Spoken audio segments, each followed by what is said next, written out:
ఇది చూసారా, మాది సన్నజాజి విరజాజి. చూసారా, విరజాజి ఇప్పుడే విచ్చుకుంటుంది పువ్వులు. సన్నజాజి ఇంకా విచ్చుకోలేదండి. చెట్టు నిండా మొగ్గలేనండి. ఇంకొక హాఫ్ అన్ అవర్ అయితే గ్రీన్ మీద వైట్ ఫ్లవర్స్ అసలు ఎంత బాగుంటుందో. ఇప్పుడే విచ్చుకుంటున్నాయి చూసారా. అసలు కోస్తే ఎన్ని మూరలు అవుతాయో. చెట్టు నిండా పూలేనండి.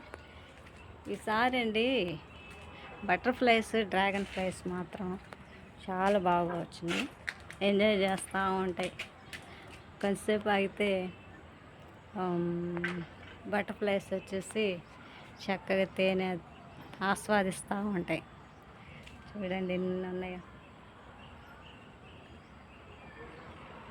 కొంచెం లైటింగ్ ఇటు పడుతుందండి, అందువల్ల మొగ్గలు అంత క్లియర్గా కనిపించటం. అటెళ్ళి తీస్తాను. చూసారా విరజాజి మాట్లాడు. ఇదిగో చూడండి, అన్ని మొగ్గలు ఇప్పుడే విచ్చుకుంటాయి. ఇంకా కొంచెంసేపు ఆగితే విచ్చుకుంటాయి.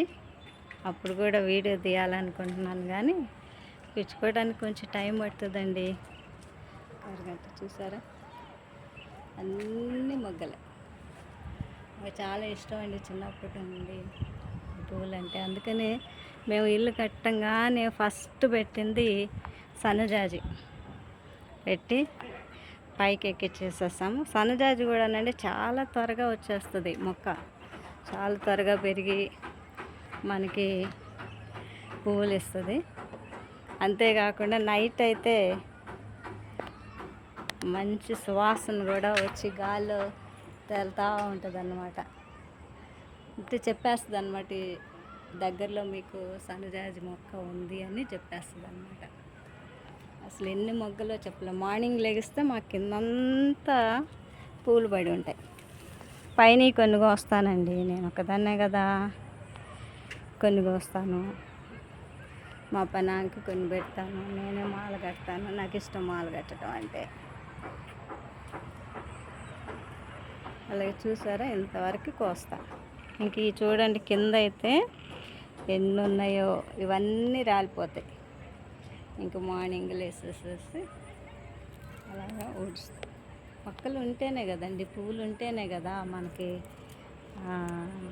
నేలంతా లేవంగానే అందంగా కనిపిస్తుంది. తెల్ల పువ్వులు. ఇదండి మా సన్నజాజి విరజాజి. బాగుందా? మీ ఇంట్లో కూడా ఇలాగే ఉండి ఉంటుంది కదా. నేనేమి ఎగ్జాజరేషన్ చేయటం లేదండి. అందరి ఇళ్ళల్లో ఉండేది.